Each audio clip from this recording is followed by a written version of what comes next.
India गए थे, आपने क्या देखा वहाँ पर, किस जगह पे गए थे, किस पर्पस के लिए गए थे? मैं एक्चुअली अपने बेटे की मेडिकल ट्रीटमेंट के लिए गया था, बम्बई और बेंगलोर वगैरह। क्या हमने 75 साल में एक ऐसा हॉस्पिटल नहीं बनाया कि हम वो चीज़ का, किस चीज़ का ट्रीटमेंट था, थोड़ा सा बताना चाहेंगे किस? मेरे बेटे का तो ट्रीटमेंट, उसके हार्ट प्रॉब्लम थी, वो ट्रीटमेंट करा था, इधर के डॉक्टर्स ने रिकमेंड किया था? रिकमेंड किया था। मैं अपने बेटे के डॉक्टर से मिलने के लिए उसके ऑफिस के बाहर बैठा हुआ था। इतने में बेंगलोर की बात, इतने में एक मिनिस्टर आया उससे मिलने के लिए, तो उसने रिफ्यूज़ कर दिया उससे मिलने के लिए कि ये पहले आए, मैं इनसे पहले मिल लूँ।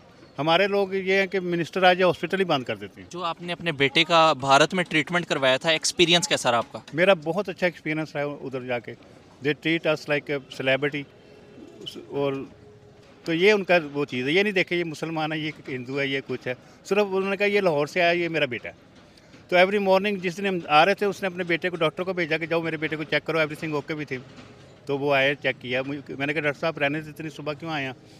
तो कहते यार मैं क्या करूँ, मुझे सुबह सुबह मेरी मदर ने जगाया कि जाके देखो वो जा रहे हैं आज पाकिस्तान वापस, तो चेक करो एवरीथिंग ओके विद देम। देखिए मैं अमेरिका में भी रहा हूँ, आज तक मुझे उधर प्रॉब्लम्स हैं, स्पेशली आफ्टर 9/11, लेकिन मुझे मुसलमान होने की वजह से कभी किसी ने नहीं कहा तुम्हें ये जॉब नहीं देनी, ये जॉब नहीं देनी। कोई डिस्क्रिमिनेशन नहीं है।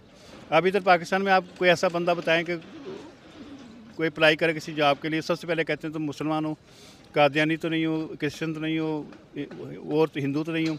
हम ये हमारा लेवल ये है। मैं बिज़नेस करता हूँ। बिजनेस करते हैं माशाल्लाह। किस चीज़ का बिजनेस है सर आप? प्रॉपर्टी। प्रॉपर्टी का बिजनेस है मेरा। सर आज आपसे क्वेश्चन ये है, मौजूदा करंट टाइम के अंदर अगर हम करेंसी की बात करें तो हमारा डॉलर के मुकाबले में हमारा 300 के करीब टच दे रहा है, 286 287 पे अभी है।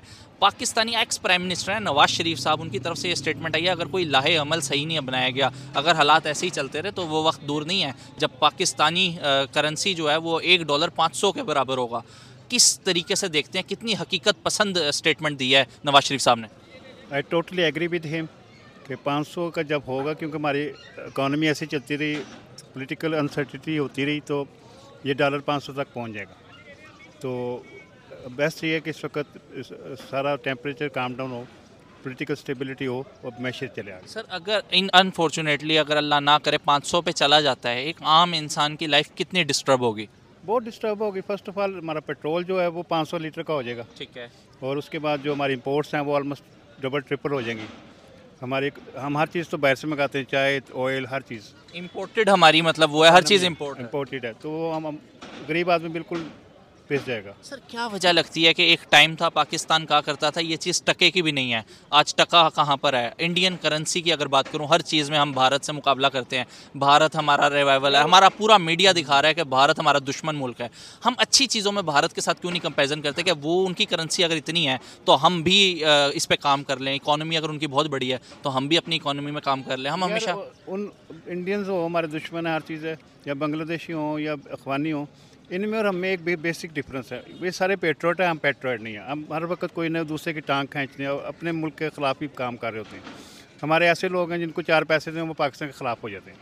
ये डिफरेंस है। मतलब हम पाकिस्तानी पैसों के पीछे अपनी ज़मीन का सौदा कर देगा। ये हर चीज़ का जो याद होगा आपने, अमेरिकन ने कहा था कि अपनी माँ बेच सकते हैं। तो किसी हद तक अनफॉर्चुनेटली ये बुरी, मैं भी पाकिस्तानी, हमें भी बुरा लगता है, लेकिन किसी हद तक ये ठीक है बात उनकी।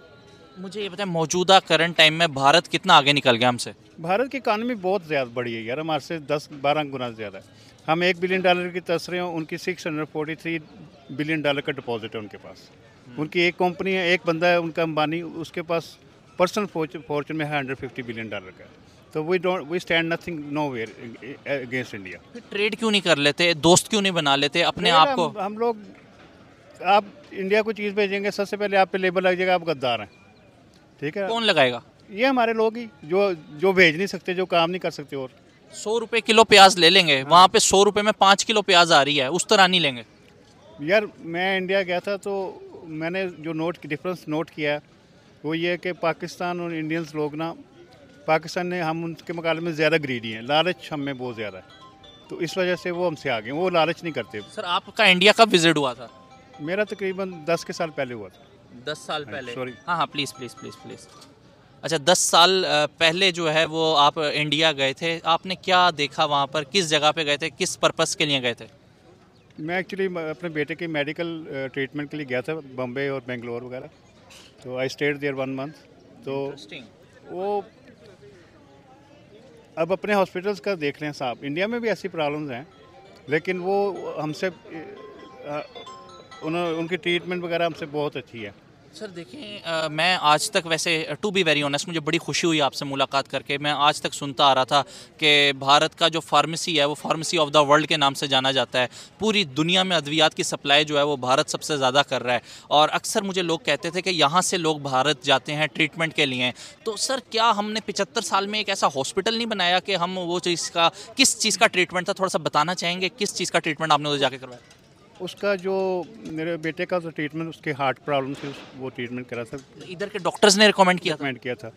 लेकिन जो डिफरेंस है इधर हमारे डॉक्टर्स में, मेन प्रॉब्लम है कि ये हमारे डॉक्टर बहुत ग्रीडी हैं उनके मुकाबले में।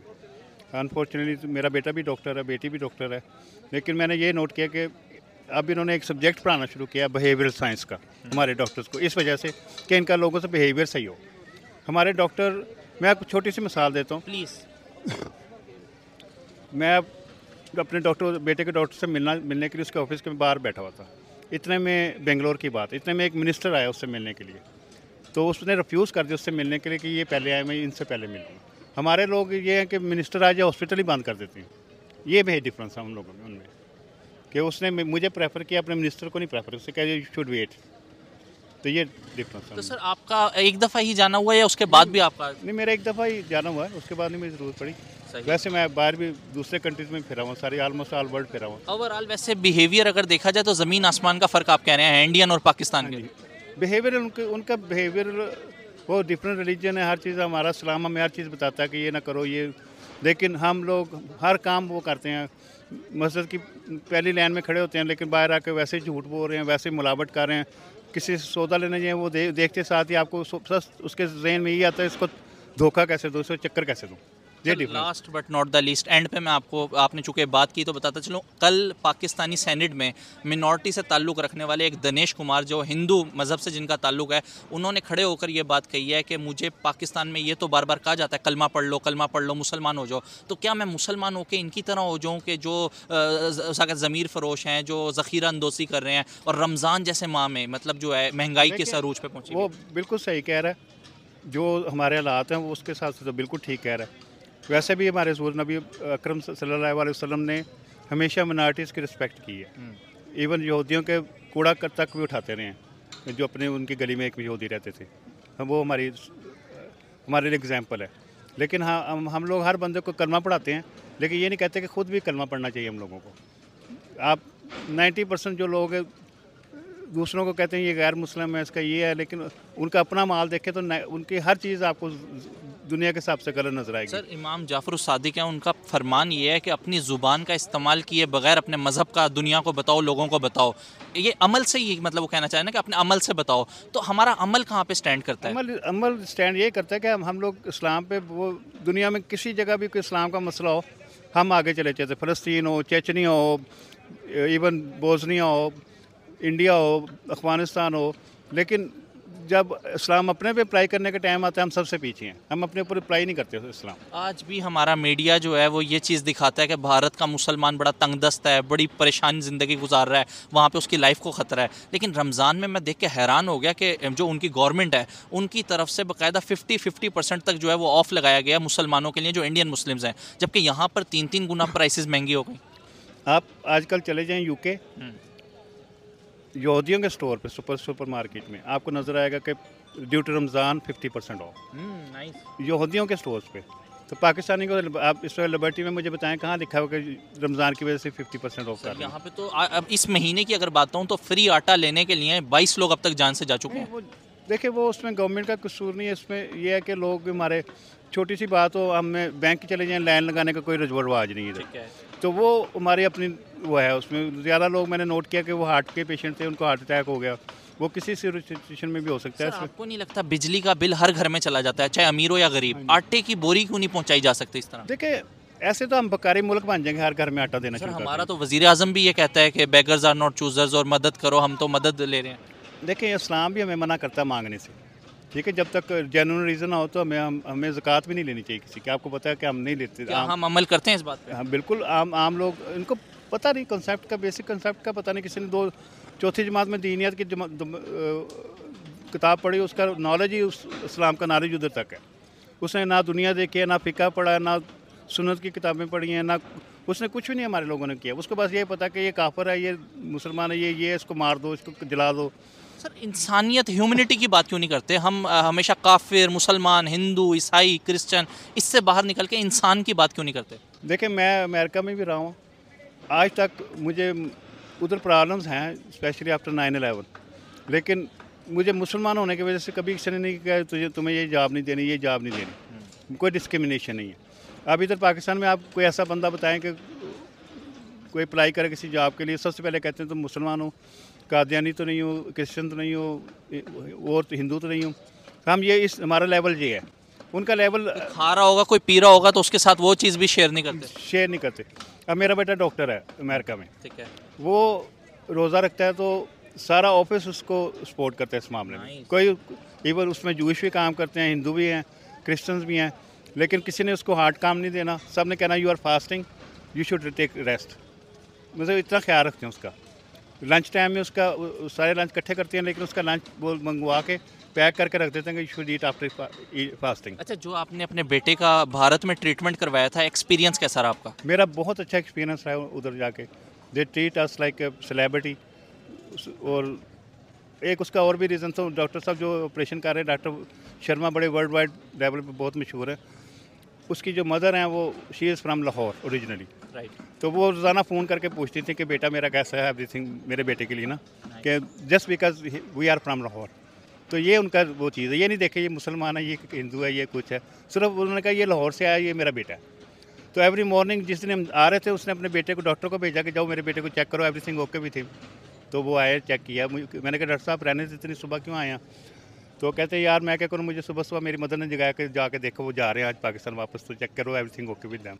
मतलब ये उनका चीज़ है। सर जब फिर आप टीवी पे, मीडिया पे कुछ इस तरह की खबर सुने, भारत ये भारत वो, और एक तरफ आप ये देखें कि नहीं मैं अपने बेटे का इलाज करा के आया हूँ और इतना अच्छा मतलब बिहेव किया गया उनकी तरफ से, तो फिर वो जो एक पाकिस्तानी है जो मतलब दरमियान में खड़ा है, जिसको समझ नहीं आ रही इधर हुक्मरानों की तरफ जाए या जो उनकी तरफ से बिहेवियर है उसको देखे, तो वो कहाँ क्या फैसला करेगा? आप इंडिया में भी चले जाएँ, पाकिस्तान में भी देख लें, कुछ ग्रुप हैं जो एक दूसरे के ख़िलाफ़ है। ठीक है। I am originally my forefathers came from India during migration, और हम पेनीलेस थे। This country gave us everything, Pakistan, ठीक है ना, राइट। लेकिन हमने अब हमारे पार्टीशन के टाइम मेरे फादर और मेरे ग्रैंडफादर 4 दिन तक खेतों में छुपे रहे हैं अपनी जान बचाने के लिए। तो हम अगर वो चीज़ दिल में रखेंगे यार नहीं ये तो हमसे बहुत बुरा था, हम इनको मारेंगे, तो उन्हें वो भी भूल गए, हम भी भूल जाएं, ख़त्म करें बात, ठीक है ना। अगर मैं याद रखूँ तो मैं तो कभी भी दुश्मनी ख़त्म नहीं कर सकता। सही बात है, ठीक है ना। हमारा सारी ज़मीन हर चीज़ उधर रह गई, हम पाकिस्तान आए जब। सही। तो लेकिन वो हमें इस कंट्री ने बहुत कुछ दिया है, लेकिन हम अब उधर चले जाएँ तो उन लोगों के भी जज़ीन में ख़त्म हो गया। कायद ने जिस नारे पे पाकिस्तान बनाया था 1947 में, वो पाकिस्तान 2023 में आपको कहाँ नज़र आता है? वो कहीं मर तो नहीं गया वो पाकिस्तान? देखें, अगर आप सारी दुनिया में जैसे मैं घूमा हुआ ना जी, मुझे पाकिस्तान दुनिया का सबसे बेस्ट कंट्री लगता है। ठीक है। उसकी वजह है कि इधर वेदर वाइज बहुत अच्छा है, ठीक है, और इधर कंट्री साइड देख रहे हैं आप, इंतहाई खूबसूरत हमारी, ठीक है। लेकिन हम लोग बुरे हैं इधर के, हमें सेंस ही नहीं है कि इसको कैसे सेट करना है, ठीक है। अगर आप छोटी सी एग्जांपल ले लें कि पाकिस्तान बनने से पहले इधर ब्रिटिश थे ना, राइट, तो उन्होंने 2 चीज़ें पंजाब में बनाई हमारे, एक ट्रेन सर्विस और एक नहरों का निज़ाम। मुझे बताएं कि आज तक उसका बेनिफिट ले रहे हैं कि नहीं ले रहे? पंजाब बिल्कुल बंजर था। अगर आप थोड़ी सी हिस्ट्री जानते हो तो फैसलाबाद जो एरिया था ना, ये बिल्कुल जंगल था, वीरान था। जब उधर नहरें बनी हैं, फिर लोग मूव किए उधर जाके, फिर उधर एग्रीकल्चर शुरू हुई है, और आज तक वो बेस्ट एरिया हमारा, गुजरांवाला, सारा सियालकोट। लेकिन अब मैं इस कंट्री में बता रहा हूँ कि मैं अमेरिका में देखा, लेकिन हमारे मुल्क जैसा कोई नहीं है मुल्क। उधर की ज़मीन, उधर की हमारी ज़मीन, हमारे लोग, हर चीज़ बड़े अच्छे हैं, लेकिन हम ना रास्ते में ट्रैक से हट गए हैं। बस ठीक है जी, पकड़ो, छीन लो, मार दो, ये हमारा कल्चर रह गया। उन्होंने नहीं ट्रैक छोड़ा, इंडियंस ने? उन्होंने नहीं छोड़ा अपना ट्रैक, वो आज भी सही है। वो भी सही है। आप मुझे बताएं कि दुनिया की सबसे सुपर बड़ी पावर कौन है इस वक्त? तो मेरे ख्याल से अमेरिका है ना जी। आप मुझे बता दें अमेरिका के आर्मी चीफ का नाम क्या है? नहीं पता। नहीं पता ना? नहीं पता। मेरा ख्याल है इंडियंस के आर्मी चीफ का भी नाम हार्डली पता होगा। नहीं पता सर। ठीक है, ये डिफरेंस हम दोनों उनमें। और मेरे ख्याल से पाकिस्तान के वज़ीर आज़म का नाम बहुत कम लोगों को पता होता है, आर्मी चीफ ही ज़्यादा इधर। हाँ जी, वो मसला ये बता रहा हूँ कि ये डिफरेंस है, उनका जो वे ऑफ थिंकिंग है वो और है, हमारा और है। ये difference। लास्ट मैसेज कोई अपने बिहाफ पे देना चाहें, कोई मोहब्बत का मैसेज देना चाहें? बस जी मैं अपने कौन से दुआ करता हूँ हम लोग खुश रहें, बाश रहें। इंडियंस देख रहे हैं आपको? नहीं कोई प्रॉब्लम नहीं, इंडियन भी इंसान है। तो अल्लाह ताला हम दोनों मुल्कों को पीस दे। जब तक पीस नहीं होगा हम दोनों मुल्कों में तरक्की नहीं हो सकती। बहुत बहुत शुक्रिया सर।